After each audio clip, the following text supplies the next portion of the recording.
दुनिया की खबरें विस्तार से जानिए। सबसे पहले बात यूक्रेन की, जहां रूस यूक्रेन युद्ध के 4 साल पूरे होने से ठीक पहले यूक्रेन के राष्ट्रपति जेलेंस्की ने एक बार फिर से अपनी स्थिति स्पष्ट कर दी है। जेलेंस्की ने कहा है कि देश थक चुका है, लेकिन किसी भी हालत में हम झुकेंगे नहीं। उन्होंने साफ किया है कि अगर यूक्रेन रूस की मांगों को मान लेगा तो इसका मतलब होगा कि देश अपनी संप्रभुता और स्वतंत्रता खो देगा। आपको बता दें कि जेलेंस्की ने माना है कि लगातार युद्ध ने आम नागरिकों और सैनिक दोनों को थकाया है। उन्होंने कहा कि यह लड़ाई सिर्फ जमीन के लिए नहीं है, बल्कि देश के अस्तित्व की लड़ाई है। उनके शब्दों में, अगर हम उसे सब कुछ दे दें जो वो चाहता है तो हम सब कुछ खो देंगे। लोग या तो भागने को मजबूर होंगे या रूसी बन जाएंगे। यह बयान सीधे तौर पर यह दर्शाता है कि यूक्रेन अपनी संप्रभुता और राष्ट्रीय आत्मसम्मान की कीमत को समझता है और उससे समझौता करने को तैयार नहीं है। रूस के राष्ट्रपति व्लादिमीर पुतिन पर निशाना उन्होंने साधा। जेलेंस्की ने कहा कि यह युद्ध एक व्यक्ति की जिद का परिणाम है। उन्होंने कहा कि पुतिन ही युद्ध है, ये सब उन्हीं के बारे में है। यानी पूरी लड़ाई रूस के नेतृत्व की अहंकार और विस्तारवाद महत्वाकांक्षा का परिणाम बताया उन्होंने। हालांकि जेलेंस्की ने अमेरिका से विशेष तौर पर और पूर्व राष्ट्रपति ट्रंप से ज्यादा दबाव बनाने की अपील की। जब उनसे पूछा गया कि क्या ट्रंप रूस पर पर्याप्त दबाव डाल रहे हैं, तो उन्होंने सीधा जवाब दिया, नहीं। यह स्पष्ट संकेत है कि यूक्रेन अपने अंतर्राष्ट्रीय सहयोगियों से अधिक सक्रिय भूमिका की अपेक्षा करता है। शांति वार्ताओं पर बात करते हुए जेलेंस्की ने कहा कि अब तक कोई ठोस नतीजा निकला ही नहीं। सबसे बड़ा मुद्दा सुरक्षा गारंटी का है। उनका कहना है कि यूक्रेन को स्पष्ट जवाब चाहिए कि अगर रूस दोबारा हमला करता है तो उसके सहयोगी देश क्या करेंगे। जेलेंस्की ने कहा कि यूक्रेन के लोग ये सुनना चाहते हैं कि अगली बार पुतिन आए तो हमारे साझेदार क्या करेंगे। उन्होंने ये भी बताया कि अमेरिका चाहता है कि शांति समझौते और सुरक्षा गारंटी दोनों एक साथ हो जाए, लेकिन कीव की मांग है कि पहले मजबूत और कानूनी रूप से बाध्यकारी सुरक्षा गारंटी तय होनी चाहिए।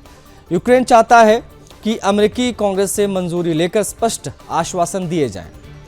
यह यूक्रेन की रणनीति का हिस्सा है कि किसी भी समझौते में उसके सुरक्षा हित सर्वोपरि हो। मैदान की स्थिति पर बात करते हुए जेलेंस्की ने कहा कि मौजूदा मोर्चों पर युद्ध की फ्रीज करने पर विचार किया जा सकता है, मतलब युद्ध को फ्रीज करने पर विचार किया जा सकता है, लेकिन डोनेत्स्क जैसे संवेदनशील इलाकों से सेना हटाने का सवाल नहीं उठता है। उन्होंने कहा, हम बच्चे नहीं हैं कि प्लेट में देश सजा कर दे दें उनको। यानी किसी भी इलाके की सुरक्षा और नागरिकों की सुरक्षा के प्रति यूक्रेन पूर्ण जिम्मेदारी अपनी निभाएगा। बताते चलें कि जेलेंस्की ने यह भी स्पष्ट किया है कि जिन इलाकों में लाखों लोग रहते हैं उनके भविष्य की जिम्मेदारी सीधे तौर पर यूक्रेन की है। यह बयान न केवल देशभक्ति की मिसाल है, बल्कि ये दिखाता है कि यूक्रेन अपने नागरिकों और राष्ट्रीय भूमि के प्रति किसी भी तरीके से समझौता तो बिल्कुल नहीं करेगा।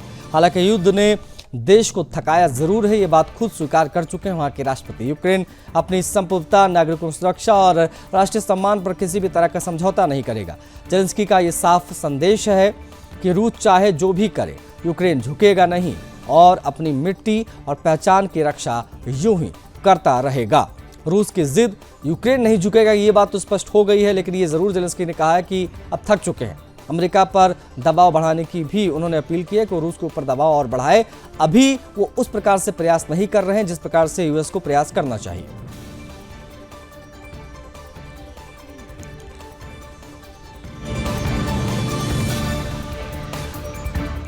अमेरिका ने एक ऐसा कदम उठाया है जिसे अंतर्राष्ट्रीय राजनीति में अक्सर जंग से ठीक पहले की तैयारी के तौर पर देखा जाता है, माना जाता है। अमेरिका और ईरान के बीच बढ़ते तनाव के बीच वाशिंगटन ने बड़ा और बेहद अहम कदम उठाया है। United states department of state ने लेबनान की राजधानी बेरूत में स्थित अमेरिकी दूतावास से गैर जरूरी राजनयिकों और उनके परिवारों को तत्काल लेबनान छोड़ने के आदेश दे दिए हैं। आपको बता दें कि स्टेट डिपार्टमेंट की ओर से जारी ट्रबल अलर्ट में साफ कहा गया है कि बेरूत और उसके आसपास की सुरक्षा स्थिति लगातार बिगड़ रही है। इसी को देखते हुए फैसला एहतियातन ले लिया गया है। आदेश के अनुसार अब दूतावास में केवल आवश्यक कर्मी ही तैनात रहेंगे। उनके देश के भीतर आवागमन पर भी कड़े प्रतिबंध लगाए गए हैं। हालांकि अमेरिका ने यह भी स्पष्ट किया है कि दूतावास पूरी तरीके से बंद नहीं किया जा रहा है और यह कदम अस्थायी है। लेकिन अंतर्राष्ट्रीय कूटनीति में ऐसे कदमों को कभी भी हल्के में नहीं देखा जाता है। दरअसल लेबनान लंबे समय से ईरान समर्थित संगठन हिजबुल्लाह की गतिविधियों का केंद्र रहा है। अमेरिका पहले भी बेरूत में अपने दूतावास और सैन्य ठिकानों पर घातक हमलों का सामना कर चुका है। यही वजह है कि जैसे ही क्षेत्रीय तनाव बढ़ता है, अमेरिकी दूतावासों से कर्मचारियों की वापसी को संभावित सैन्य कार्रवाई के संकेत के तौर पर देखा जाने लगता है। आपको बता दें कि राष्ट्रपति ट्रंप ने यानी यूएस प्रेसिडेंट ट्रंप ने ईरान से जुड़े ठिकानों पर सैन्य कार्रवाई के आदेश दिए थे। यही कारण है कि इस बार भी विशेषज्ञ मान रहे हैं कि वॉशिंगटन किसी भी बड़े घटनाक्रम से पहले अपने लोगों को सुरक्षित स्थानों पर पहुंचाने की कोशिश कर रहा है। और दूसरी ओर अमेरिका ने बीते कुछ हफ्तों में मध्य पूर्व में अपनी सैन्य मौजूदगी को भी तेजी से बढ़ाया है। एक और अमेरिकी एयरक्राफ्ट कैरियर स्ट्राइक ग्रुप को क्षेत्र की ओर रवाना किया जा रहा है। ये कदम सीधे तौर पर ईरान के लिए एक कड़ा संदेश माना जा रहा है। ट्रंप पहले ही संकेत दे चुके हैं कि अगर ईरान अपने परमाणु कार्यक्रम को लेकर संतोषजनक समझौता नहीं करता तो अमेरिका सेट विकल्प पर भी विचार कर सकता है। हालांकि दूसरी ओर कूटनीति के दरवाजे भी पूरी तरीके से बंद नहीं हुए हैं। ओमान के विदेश मंत्री बदर अल बुसैदी ने जानकारी इस पर दी, कहा कि अमेरिका और ईरान के बीच अगला परमाणु वार्ता का जो दौर है वो जिनेवा में हो सकता है। ईरान के वरिष्ठ राजनयिक अब्बास अरागची ने भी संकेत दिया है कि कूटनीतिक समाधान की संभावना बनी हुई है, खत्म नहीं हुई है, बशर्ते अमेरिका दबाव की नीति से पीछे हटे। फिलहाल जमीनी हकीकत यह है कि पूरा मिडिल ईस्ट अनिश्चितता और डर का माहौल है। वहां पर लेबनान में अमेरिकी दूतावास के कर्मचारियों की संख्या घटाने का फैसला ये साफ संकेत दे रहा है कि वॉशिंगटन किसी भी स्थिति के लिए खुद को तैयार करना चाहता है। आपको बता दें कि अमेरिका और ईरान के बीच जारी ये तनातनी सिर्फ दो देशों तक सीमित नहीं रहेगी। इसका असर पूरे मध्य पूर्व यानी पूरे मिडिल ईस्ट की सुरक्षा, वैश्विक तेल बाजार और अंतर्राष्ट्रीय राजनीति पर पड़ सकता है। फिलहाल दुनिया की निगाहें जिनेवा में होने वाले संभावित वार्ता और अमेरिका की अगली रणनीति पर टिकी हुई हैं। सवाल यह है कि क्या कूटनीतिक जंग को रोक पाएंगे या फिर मध्य पूर्व एक बार फिर से युद्ध की आग में झुलसने की तैयारी में है, और ये तमाम चीजें आने वाले समय में दिख जाएंगी।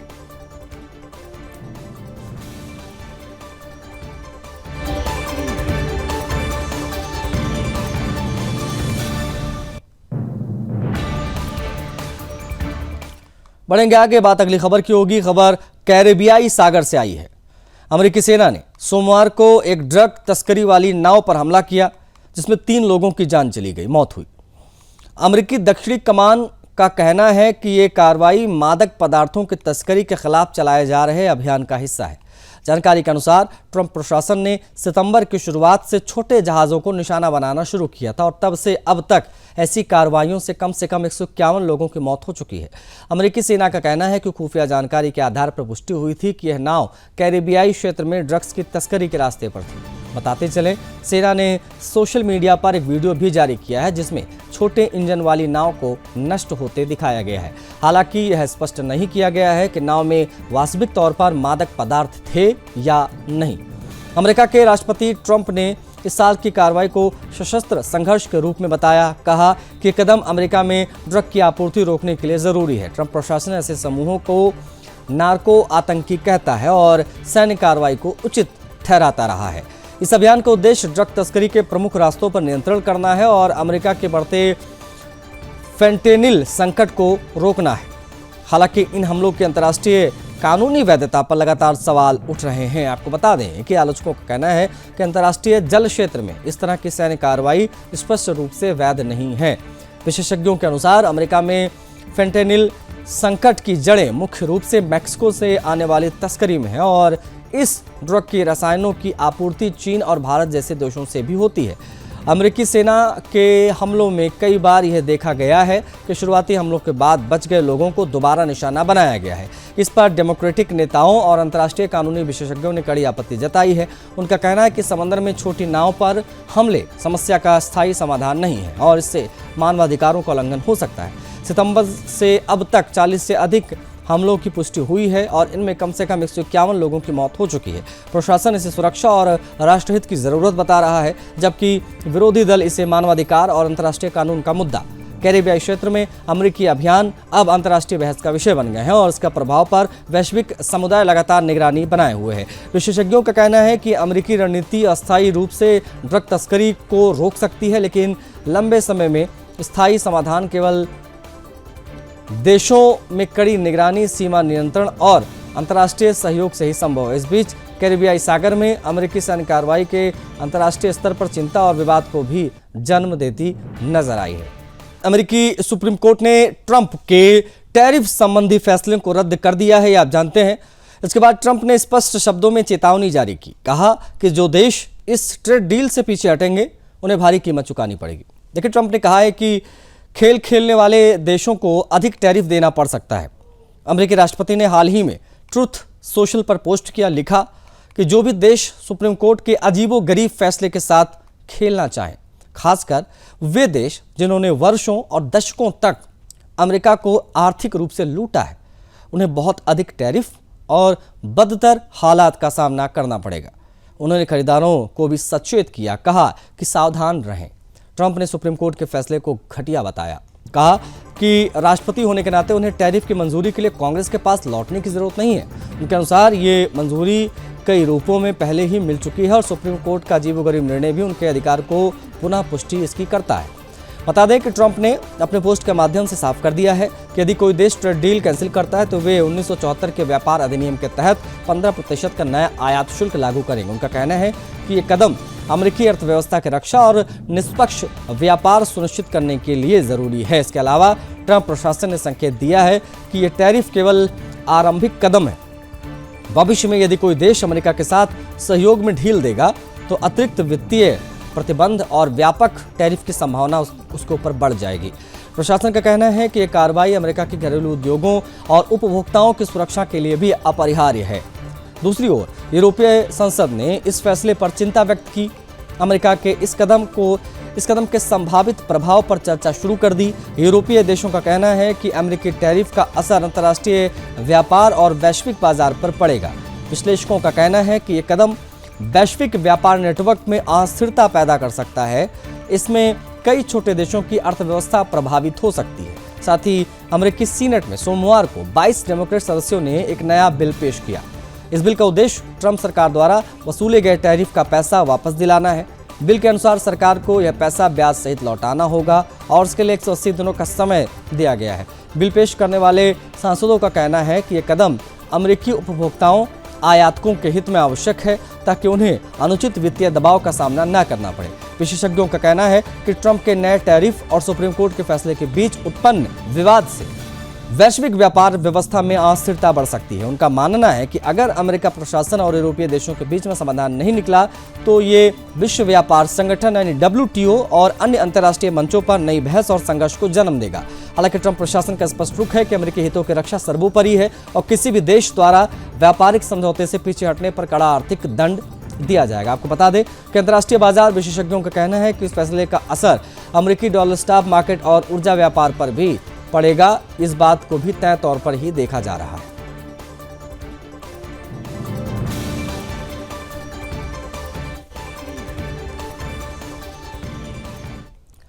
बढ़ेंगे आगे, बात अगली खबर की और अगली खबर मैक्सिको से है, जहां सेना ने जलिस्को राज्य के टापालापा में एक विशेष ऑपरेशन के तहत कुख्यात ड्रग माफिया नेमेसियो रूबेन यानी एल मेंचो को मार गिराया। अब उसके बाद की जो स्थितियां हैं वो हम आपको लगातार बता रहे हैं।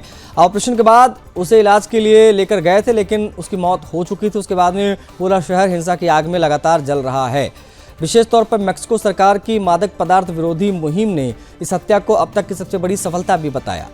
अधिकारियों का कहना रहा कि ये कार्रवाई ड्रग की आपूर्ति और कार्टेल की ताकत को कमजोर करने के लिए निर्णायक कदम के तौर पर देखा जा रहा है। लेकिन अलग अलग शहरों में उसके बाद आगजनी और तोड़फोड़ भी हुई। उन्होंने वाहनों में आग लगाई, राजमार्गों को ब्लॉक कर दिया, लोगों में दहशत फैला दी। व्यापारिक प्रतिष्ठान हो या सुपरमार्केट या फिर रिटेल स्टोर, सभी में भारी नुकसान हुआ है। आपको बता दें कि ग्वाडलहारा समेत कई शहरों में लोग डर के मारे अपने घरों में बंद हैं। शहर सुरक्षा कारणों से कई राज्यों में स्कूल और सरकारी कार्यालय बंद हैं। जलिस्को प्रांत की राजधानी हिंसा के कारण ठप पड़ी है। शहर के इंटरनेशनल एयरपोर्ट पर भी सीमित स्टाफ के साथ ही विमानों का आवागमन हो पा रहा है।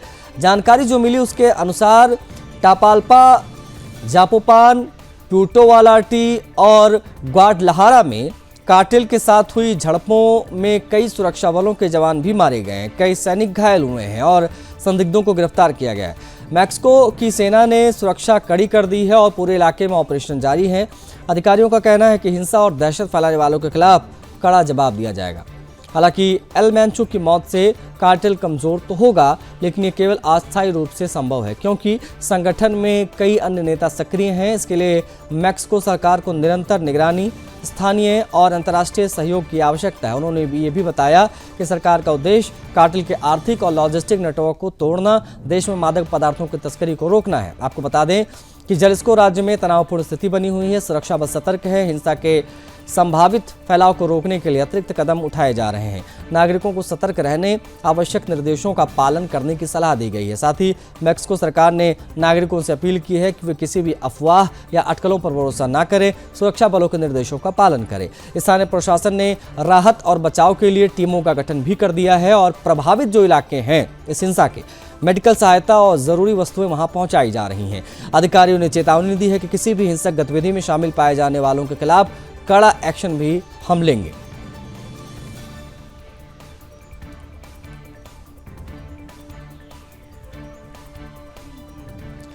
अगली खबर रूस से है, जहां रूस को तोड़ने और अलग थलग करने की बहुत कोशिश की गई।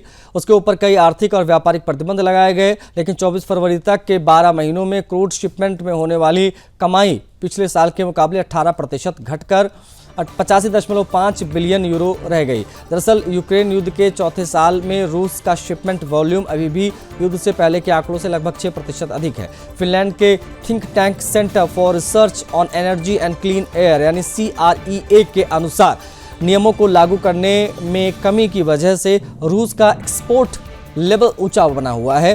हालांकि उपायों ने शिपिंग नेटवर्क और ट्रेड रूट को टारगेट किया है, लेकिन उन्होंने रूसी क्रूड ऑयल्स को फ्लो को पूरी तरीके से नहीं रोका है। आपको बता दें कि रूस 2022 में यूक्रेन पर हमले से पहले की तुलना में अधिक क्रूड ऑयल शिप कर रहा है। भले ही पिछले साल कुल एक्सपोर्ट में मामूली गिरावट आई, पश्चिमी देशों ने युद्ध के तुरंत बाद रूस पर कई प्रतिबंध लगाए थे ताकि उसका एनर्जी ट्रेड रोका जा सके। हालांकि एक्सपोर्ट वॉल्यूम मजबूत बना हुआ है, लेकिन फॉसिल फ्यूल एक्सपोर्ट से रूस की कमाई पर असर पड़ा है। एनालिस्ट ने कहा है कि कमाई में काफ़ी गिरावट आई है, जो डिस्काउंटेड प्राइसिंग और प्रतिबंधों के कारण है। CREA के एनालिस्ट और को ऑथर आइजैक लेवी ने इस पर प्रतिक्रिया दी। कहा कि उपायों और अधिक सख्ती के बावजूद रूस के फॉसिल फ्यूल एक्सपोर्ट से होने वाली कमाई में गिरावट दर्ज की गई है। जानकारी के अनुसार लगातार एक्सपोर्ट वॉल्यूम बनाए रखने में शैडो फ्लीट का बड़ा योगदान है। ये पुराने टैंकर हैं जिनके ओनरशिप स्ट्रक्चर अस्पष्ट होते हैं। इन्हें अक्सर यूरोपियन यूनियन, अमेरिका और G7 देशों द्वारा लगाए गए प्रतिबंधों को बाईपास करने के लिए इस्तेमाल किया जाता है। लेवी ने कहा कि अभी भी कई बड़ी कमियां और ऐसे एरियाज हैं जिन पर रोक लगाने वाले देशों ने ध्यान नहीं दिया। नकली झंडों के नीचे चलने वाले जहाज और रूसी क्रूड से बने रिफाइंड फ्यूल का दोबारा एक्सपोर्ट ऐसी प्रैक्टिस के उदाहरण हैं। ज़्यादातर रूसी क्रूड अब केवल कुछ ही देशों को भेजा जा रहा है। चीन, भारत और तुर्की मिलाकर रूस के एक्सपोर्ट का 93% हिस्सा ले रहे हैं, जो वैश्विक ट्रेड पैटर्न में बड़े बदलाव दिखाता है। बता दें कि यूरोप में कड़े कदम उठाने की सलाह दी गई है, जैसे शैडो फ्लीट से जुड़े जहाज़ों को रोकना, हंगरी और स्लोवाकिया जैसे देशों को इंपोर्ट पर नियंत्रण बढ़ाना। इसमें 2025 के पहले 10 महीनों में इन देशों का इंटेक पिछले साल की तुलना में 11% बढ़ गया है। रूस के लिए यह संकेत है कि पाबंदियों के बावजूद वैश्विक तेल बाजार में अपनी पकड़ बनाए रखे हुए है। विशेषज्ञों के अनुसार रूस के एक्सपोर्ट और कमाई पर अंतर्राष्ट्रीय दबाव असर डाल रहा है, लेकिन पूरी तरीके से उसे रोकना फिलहाल संभव नहीं है। रूस ने रणनीतिक रूप से नए ट्रेड रूट अपनाए हैं और शैडो फ्लीट के माध्यम से अपनी आर्थिक हितों की रक्षा की है, मगर आने वाले महीनों में अंतर्राष्ट्रीय प्रयास और सख्ती के साथ रूस के एक्सपोर्ट नेटवर्क पर दबाव बढ़ सकता है। विशेषज्ञों का कहना है कि वैश्विक ऊर्जा बाजार पर रूस की भूमिका महत्वपूर्ण बनी रहेगी। प्रतिबंधों के बावजूद उसका तेल कारोबार युद्ध और आर्थिक दबाव में भी मजबूती के साथ जारी ही रहेगा।